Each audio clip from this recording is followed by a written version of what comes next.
É um gentleman, né?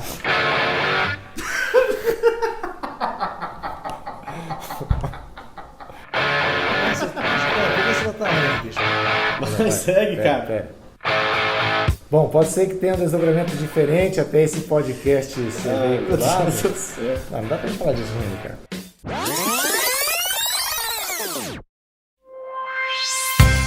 Olá pessoal, tudo bem? Eu sou o Diego Prazeres. Olá amigos, eu sou o Gustavo Andrade. Estamos começando mais um FolhaCast, o FolhaCast Futebol Clube. Só justificando, né? No primeiro nós falamos que seria uma periodicidade aí de 15 dias, mas houve um entendimento da equipe aqui, até o nosso Lúcio Flávio Cruz também concordou, de que é importante a gente fazer um menor espaço, né, a cada semana, porque as rodadas estão acontecendo, nós vamos falar muito de Campeonato Brasileiro, do Londrina na Série C, então entendemos que seria melhor, mais viável a gente fazer a cada semana, tá?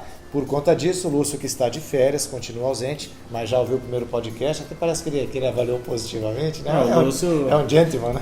O Lúcio, a gente sabe que o Lúcio era um cara muito educado, muito tranquilo, muito calmo. Então acho que ele mentiroso, pelo jeito. E muito mentiroso pelo jeito. Não tinha mais nada para fazer no domingo à noite. E foi ouvir o nosso podcast e mandou uma mensagem falando que tinha gostado. Só que o Lúcio está fazendo muita falta aqui, viu, Lúcio? Tem que voltar logo. A gente espera que você também, que nos ouve, possa dar sua sugestão, sua crítica, dar seu pitaco, dar aquela cornetada, que é isso que faz a gente procurar aperfeiçoar, né? Ô Gustavo, Londrina, então, antes da gente falar do próximo jogo, vamos falar da estreia, né? Que jogo horrível. Que jogo fraco, bicho. Nossa senhora, eu pouco assisti porque estava trabalhando e Eu assisti porque eu estava trabalhando. O jogo foi um jogo fraco, né? Se a gente fosse apontar uma equipe que teria que sair vencedora, seria o Criciúma, né? Por conta não só do pênalti defendido pelo goleiro Dalton, criticado por alguns membros desta equipe que vos fala, né? Então, já que o Lúcio Flávio não está participando, vocês deduzam aí quem é que criticou bastante o goleiro. Mas criticou por quê? Teve um rapaz aí que criticou porque disse que não era o momento de tirar o Matheus Albino do time, mas quem tá lá no dia a dia é o técnico alemão, não é o cara aqui, né? Então, acho que o alemão sabe melhor do que ninguém o goleiro que ele deve escalar para os jogos. E o Dalton catou o pênalti, né? Pegou muito bem, inclusive o pênalti batido pelo atacante Michel, que a gente até destacou no nosso primeiro podcast como uma das opções ofensivas da equipe do Criciúma, e o Michel acabou desperdiçando um pênalti diante do Londrina. Mas foi um jogo muito ruim, né? O técnico alemão e os jogadores que deram entrevista pós-jogo avaliaram como positiva a estreia, né? Pela entrega tática da equipe. Falta muito entrosamento ainda, é muito visível isso, os próprios jogadores falaram isso, né? 6 estreias praticamente. Então, o time do Londrina, do jogo contra o Atlético Paranaense, que foi o último jogo que o Londrina havia disputado, para esse jogo contra o Criciúma, foram 7 mudanças na equipe. Então, a falta de entrosamento atrapalha muito. Até na nossa pelada, a gente vê que a falta, não só de entrosamento, mas de habilidade atrapalha muito. Mais de habilidade de entrosamento. Agora, ele está falando aqui que eu fiquei criticando a troca do jogador. Mas foi você? Ué, você já deu toda a letra? Realmente, eu achei que foi... eu não teria trocado, né? O Matheus Albino, considero ainda, até falei isso no primeiro podcast, o principal jogador do Londrina hoje é o Matheus Albino. Aí, de repente, vem um goleiro que o técnico mesmo não conhecia e já o coloca como titular. Isso aconteceu quando o Tencati reassumiu o Londrina ano passado, vamos lembrar, né? De novo com o Matheus Albino vinha jogando, mas naquela época o Matheus vinha sendo questionado por alguns gols que tinha sofrido. Aí o Tencati resolveu colocar o César, que é um jogador aqui da cidade, que nós conhecemos, o goleiro da casa, mas que acabou tendo muita... foi mal, né, nos jogos em que ele entrou. E na época eu também achei que não deveria ser trocado o goleiro, como eu também achei agora, só que o Dalton foi lá e catou o pênalti, virou o herói do jogo. E aí deve ser mantido o titular, né? Agora vai ser mantido. Né? O técnico alemão acho que deve manter a equipe para esse jogo contra o Ipiranga, lá em Erechim. O próprio alemão disse na entrevista pós-jogo que gostou muito da aplicação do time e que o time agora vai ganhar entrosamento jogando junto. Então, provavelmente ele deve manter essa mesma equipe para esse confronto diante do Ipiranga. O Londrina que viaja na tarde de hoje, né? A gente está gravando isso na quinta-feira. Londrina viaja na tarde de hoje para enfrentar o Ipiranga lá em Erechim, e vai ser uma viagem de ônibus, né? Uma viagem de mais de 700 quilômetros. De ônibus. O Londrina optou por fazer essa viagem de ônibus, porque o Londrina é uma das poucas equipes do futebol brasileiro que ainda não teve nenhum caso positivo da Covid-19, e o ex-volante Germano, que agora é diretor executivo do Londrina, concedeu uma entrevista concedeu uma entrevista agora cedo para a assessoria de imprensa do Londrina, e falou um pouco sobre essa logística que o Londrina vai enfrentar para esse jogo lá em Erechim. O Londrina evitou então viajar de avião justamente para evitar contagem, aeroporto, enfim. Então faz essa escala de ônibus em Guarapuava e parte na sequência para Erechim. Vamos ouvir o Germano explicando essa logística. Nós viemos, né, no cuidado, né, nessa retomada de atividades pós-pandemia, né, na retomada do futebol, o cuidado com os protocolos que nós montamos, né, diariamente para os treinos, e o desafio agora com toda essa logística, né, da competição que ela impõe, né, o cuidado também nessa logística, nessas viagens. Então nós entendemos nesse momento, pelo protocolo todo que nós montamos desde o retorno das atividades, com os jogos que nós tivemos no Campeonato Paranaense, né, e nós diariamente nós temos refeito, né, nós temos melhorado, aperfeiçoado a cada dia esses protocolos, né, porque é um desafio diário, é um desafio de deslocamento. Então, mediante a isso, nós optamos por essa viagem de ônibus, tentar minimizar com todos esse translado, né, de logística, de saída, de entrada em cidades, em aeroportos. Então nós tentamos minimizar isso, e por isso decidimos, né, a saída de ônibus. É uma viagem longa, uma viagem de mais de 700 quilômetros. Então nós tentamos trazer a nossa realidade também e colocando os atletas, né, com condições de descanso, alimentação e treino. Então por isso essa escala, essa parada em Guarapuava, para que, né, nós saímos, né, nós parássemos, tivéssemos uma boa noite de descanso, uma boa alimentação, não perdesse o treino, né, retomasse a viagem novamente, e assim a nossa chegada à cidade do jogo que nós vamos ter no domingo. O Germano, falando aí então sobre essa logística, né, que o Londrina deve enfrentar. São 2 dias de viagem. Você acha que o Germano vai fazer falta, pai? No time, o Germano, eu sempre brincava isso, né? Que o Germano é um jogador que quando não jogava, que o Germano é um jogador que fazia falta nos 2 sentidos. Quando ele não jogava, ele fazia falta, porque era uma liderança do time, e quando jogava, fazia falta. Fazia muita falta. Brincadeiras à parte, o Germano foi um grande jogador para o Londrina, né? Agora a gente espera que... nos últimos anos, né? Agora a gente espera que ele... Não colocaria no meu rol dos 10 melhores de todos os tempos que eu vi jogar no Londrina, mas teve uma importância muito grande nesses últimos anos que ele... No próximo podcast eu vou querer perguntar para você quem são os 10 maiores da história do Londrina. Já prepara a sua lista aí, tá? Não, mas a gente não pode deixar de desejar uma boa sorte ao Germano nessa nova função, claro. Nova função, né? Claro. Bom, já demos nossa cornetada aqui. Vamos falar agora um pouco sobre o Ipiranga, né? O Ipiranga que tem reforços, e o Ipiranga também teve casos de Covid, aliás, né, Gu? Contra o Criciúma, no jogo Londrina e Criciúma, o Criciúma também com jogadores com Covid. A gente até pensou que fosse o caso de anular a partida. Eu entendo que sim, você também. Mas é Série C, né, meu? Série C, terceiro escalão, a CBF está... Pontinhos e andando para a Série C. Série C.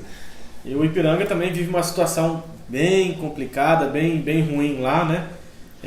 Diante do Brusque, na primeira rodada, tiveram 6 casos positivos da Covid-19, sendo que 5 jogadores viajaram com o elenco e um foi afastado momentos antes.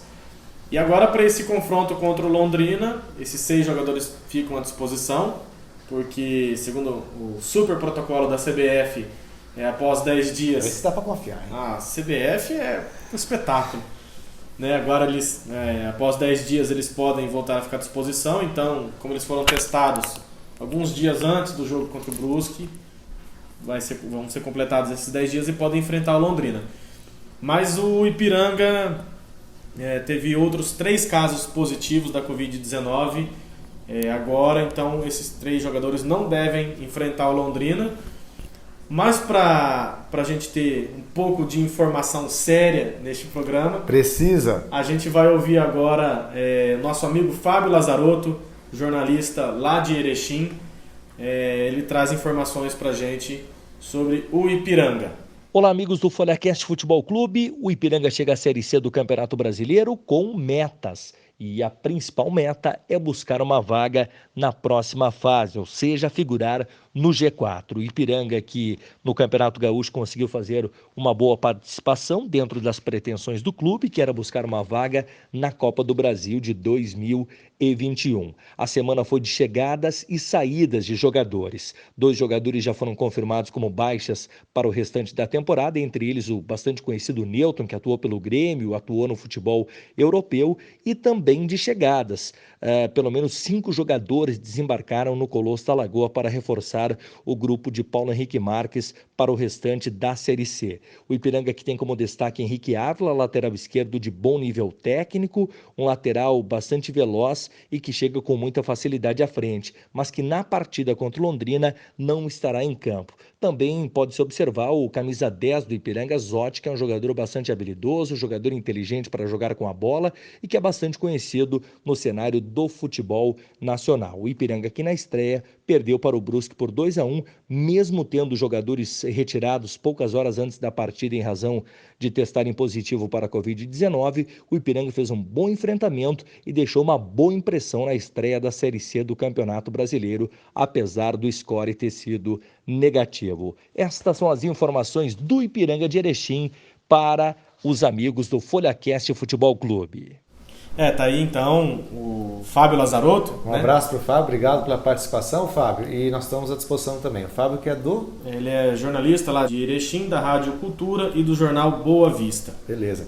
Bom, então aí o Fábio, até o pessoal lá tá projetando então uma classificação. O Ipiranga não está entrando na competição apenas para disputar, né? Eu estava conversando com o Fábio e ele disse que, por conta desses 6 jogadores que testaram positivo na primeira partida diante do Brusque, o Ipiranga teve que fazer várias alterações no time. E os jogadores que entraram, que eram considerados reservas, foram muito bem no jogo. Então o técnico Paulo Henrique Marques ganhou opções para o time ao longo da competição. Além desses reservas que jogaram muito bem, o técnico também terá à disposição dele os novos reforços, né, que estão chegando lá na equipe do Ipiranga. Tá certo. E o Ipiranga disputou o último jogo do Londrina contra o Ipiranga, foi pela Série C só pra de 2009. Só para dar uma... Pois não. Ele falou aí, a gente pode até questionar, que ele falou aí no áudio, que o Henrique Ávila é um dos destaques da equipe, mas não vai jogar contra o Londrina. Então, é um dos jogadores que testaram positivo para a Covid-19 nessa última testagem agora. Uma curiosidade, né? No grupo A, já caiu o treinador, viu? Já caiu o treinador. O Wellington Fajardo, do Manaus, grande Manaus, apesar de ter estreado com empate 1-1 com o Vila Nova, mas parece que já havia um desentendimento entre o treinador e a diretoria. O treinador saiu até criticando a diretoria, dizendo que queriam... Deve ser terrível, hein? Não, dizendo que queria interferir na escalação do time, coisa que é muito comum. Aqui em Londrina, graças a Deus, nunca aconteceu de dirigente descer no vestiário no intervalo, cobrar os jogadores, cobrar o treinador, né? Não só jogadores, né? Deve ser terrível. Ainda bem que não dirigente teve cobrando jogador, cobrando imprensa, deve ser triste. Triste. Aqui não acontece. Graças a Deus, aqui em Londrina a gente tem bastante liberdade para trabalhar. Nunca proibiram gente de entrar no CT da SM também. Viu? Bom, aí a Série A, só pra gente não deixar de falar de Série A também, Gustavo, o que a gente fala primeiro da questão da Covid por conta dessa ameaça do Sindicato dos Atletas de São Paulo, ou vamos comentar a rodada do meio de semana? Cara, vamos falar então da ameaça primeiro.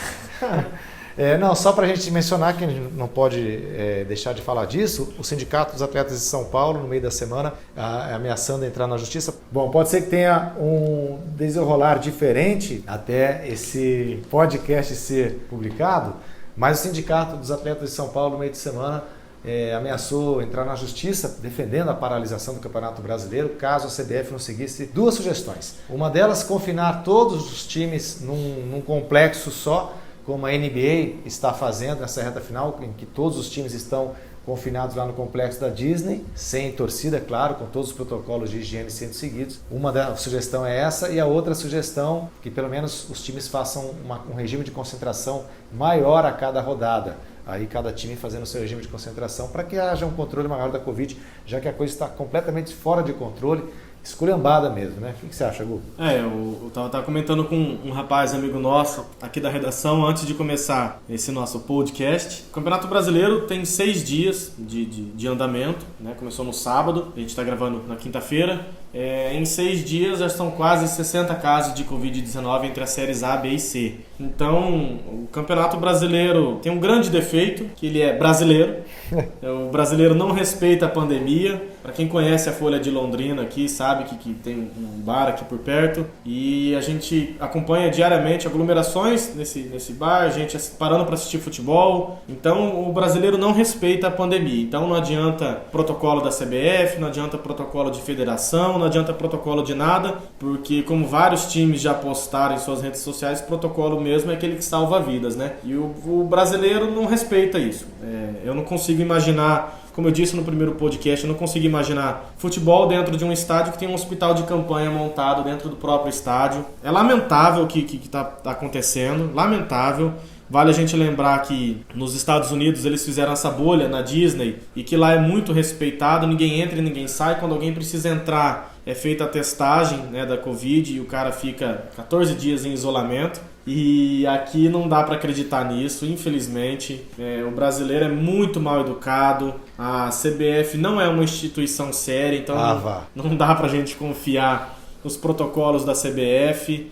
Eu cheguei a cogitar a possibilidade de ter pensado em todas as possibilidades, mas isso não aconteceu, porque a gente conversando aqui em meia hora ontem, a gente pensou em várias outras coisas que poderiam ser feitas, que talvez seriam soluções melhores, mas eu não sou pago pela CBF para pensar para ela, então não sou infectologista, não sou médico, mal eu sou jornalista, né? Formado, então eu não posso ficar dando pitaco nisso também. Mas é lamentável o que a gente está passando. A gente gostaria de deixar bem claro aqui que nós não somos favoráveis ao retorno do futebol, apesar de ser apaixonado por futebol. Eu não vejo como certa essa volta do futebol. Exatamente.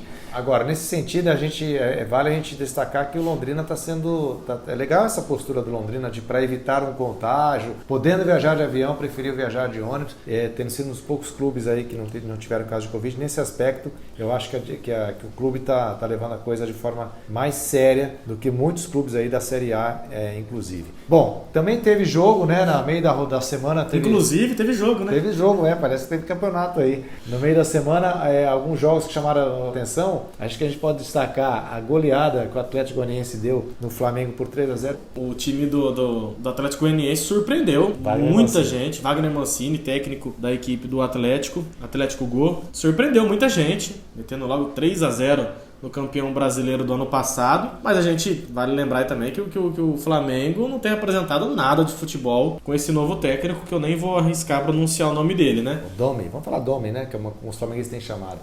Daqui a pouco a gente vai falar do ex-técnico do Flamengo, né? Porque ele não vai aguentar a borrachada, né? Porque a gente estava comentando isso, a questão não é só a forma como está jogando, é que ele mudou o time muito cedo, é isso que está sendo questionado, né? Nas redes sociais, os flamenguistas estão pé da vida, porque ele mudou um pouco a configuração tática em relação ao que o Jesus vinha fazendo, né? E é isso que tem que pegar. Por falar em Jesus, a torcida do Flamengo já está disponibilizando alguns áudios aí de um gospel que rola aí. O que é que eu sou sem Jesus? Nada, nada, nada. O Flamengo aí sofrendo com a saída do... time que não perdia há muito tempo, né? O Jorge Jesus tinha mais títulos pelo Flamengo do que derrotas. Então agora esse técnico novo aí, o Domi, ele tá penando um pouco para arrumar o time do Flamengo. Fez algumas alterações. O time do Flamengo ontem completamente descompensado. O Gabigol errando alguns gols que ele não perderia. O Rodrigo Caio deu um carrinho dentro da área e colocou o braço na bola de uma forma completamente infantil. O goleiro Diego Alves foi expulso porque ele caiu dentro da área e deu um tapa na cabeça do... Completamente destemperado. Cara, eu falar pra você... O jogador com a experiência que ele tem, fazer um negócio desse. Não vi o Flamengo tão descompensado assim. Emocionalmente. Há muito tempo. O Gu, e... Só pra gente destacar também outro jogo da rodada. A outra vitória do Atlético Mineiro, né? Atlético Mineiro de Jorge Sampaoli. E nós colocamos como um dos favoritos. Exatamente. Não foi uma vitória surpreendente, mas pela dinâmica do jogo, Pela dinâmica do jogo foi sim uma vitória que a gente pode avaliar como surpreendente, talvez. Inesperada. Inesperada, porque na verdade, surpreendente foi o Corinthians fazer 2 gols. Surpreendente foi o Corinthians fazer 2-0 no primeiro tempo. O Corinthians jogou muito bem no primeiro tempo, 3 finalizações e 2 gols. O atacante Jô é o único lúcido naquele time lá, tirando o goleiro Cássio, né? Que para muitos aí é o maior da história do Corinthians, né? Muitos, né? Então, assim, o 1,90 m e quanto? Hã? 1,95 m? Por aí. Não, mas o Jô, ele de fato ele dá muita qualidade a esse ataque do Corinthians. E o time do Corinthians completamente desorganizado, mal arrumado. O técnico Thiago Nunes aí vai sofrer muito para arrumar esse time do Corinthians, hein? Mas é outro também que se não conseguir resultado logo, vai ficar igual o Dome aí, na frigideira junto com o Dome. E o outro jogo que a gente pode falar, porque vai de forma mais negativa, que pelada, né? Palmeiras e Fluminense. Palmeiras, o jogo foi no Maracanã. A equipe do Palmeiras também, campeão paulista, né? Em cima do Corinthians. Tá deixando muito a desejar ainda, né? Com o elenco que tem, com os jogadores que tem, com o dinheiro que tem. Era pro Palmeiras ter passado o carro em cima do Corinthians, era pro Palmeiras ter passado o carro em cima do Fluminense. Mas vamos dar um voto de confiança ainda pro Palmeiras nesse primeiro jogo contra o Fluminense. Porque a gente sabe que tem aquela ressaca dos jogadores. É ano eleitoral, né? Já. A gente sabe que tem aquela ressaca natural, né? Pós-título. Você via dentro de campo os jogadores dando risada, brincando. Então, acho que eles estavam meio que ainda pensando no título, né? Lembrando que o Palmeiras, apesar do título, ok e tal, mas não ganhou de nenhum grande do Paulistão, né? Não, o Palmeiras ainda não ganhou de nenhum clube da Série A. Então isso é uma coisa que a ser pensado também. O palmeirense deve estar ciente disso. Aliás, tem palmeirense questionando. Não ganhou do São Paulo, não ganhou do Santos, não ganhou do Bragantino, não ganhou do Corinthians, apesar de ter levado o título. Porque foi nos pênaltis. E agora na estreia não ganha do Fluminense também. O Fluminense, meu Deus do céu. Eu tava pensando, o Ganso entrou durante o jogo, o Ganso me enganou, né? O Ganso me enganou. Tem um amigo nosso, aqui da redação também, que ele é São Paulino. E ele defende muito o Ganso, gosta muito do Nenê, porque o Nenê teve uma passagem pelo São Paulo também, né? E teve um momento do jogo que eu tava conversando com ele pelo WhatsApp, que ele falou assim, agora vai, o Ganso vai entrar. Primeira jogada do Ganso, o Fluminense saiu puxando um contra-ataque. Ganso e Nenê. Aí não dá, né? O Fluminense querer puxar contra-ataque com Ganso e Nenê, não dá, né? Um arranque de balsa, né? E o Ganso me enganou porque na época que surgiu junto com o Neymar, eu via no Ganso um jogador com mais potencial, pela característica diferente, né? Fazia tempo que a gente não viu um armador com aquelas características. Falava, o Ganso é melhor do que o Neymar, né? Porque o atacante surge toda hora, um meio falar em Neymar, e o Ganso, o que virou o Ganso, o que virou o Neymar? Pois é, o Neymar que conseguiu levar o PSG até a semifinal da Liga dos Campeões. Há muito o PSG não chegava à final da Liga desde 1995. Pois é. O Raí estava lá. O Raí era jogador ainda do PSG. A gente espera que o Neymar tenha uma boa sorte, apesar de toda a marra, todo o marketing em cima dele, apesar do pai dele que estraga muito o menino. Mas a gente torce para que o Neymar possa vingar e quem sabe, né, esse ano que ele está mais adulto, Ney. Agora é adulto Ney, né? Possa levar esse título aí de primeiro título da Liga dos Campeões e depois o que ele tanto almeja, que é o de melhor do mundo, porque uma coisa está ligada à outra. Se não ganhar a Liga, esquece, né? É isso aí, Gu? Mais alguma coisa pra gente comentar? Não, só pra encerrar, a gente comentou no primeiro podcast da briga entre a Rede Globo e a Turner, né? A Rede Globo ganhou na justiça, então a Turner tá impossibilitada de transmitir jogos dos clubes mandantes, né? Ela pode transmitir com aqueles que a Globo não tem contrato, que eles fecharem contrato lá, enfim, tá uma briga ainda, mas a Globo ganhou na justiça aquela situação que a gente já tinha comentado no primeiro podcast. Tá certo, então é isso aí, gente. Voltamos na semana que vem, tá? Então o FolhaCast Futebol Clube... Se deixarem, né? Se o pessoal não vetar. Não, aqui não vai vetar, né? Mas se aguentarem, né? Mas é isso aí. Na próxima semana, então, nós estamos de volta. Só lembrando que o Lúcio continua ausente por conta das férias. Mas assim que ele voltar, ele vai reforçar o nosso time aqui. Se Deus quiser, o Lúcio tem que voltar logo, viu? Vai qualificar. Para qualificar esse meio de campo aqui. É isso aí. Um abraço, gente. Obrigado. Valeu.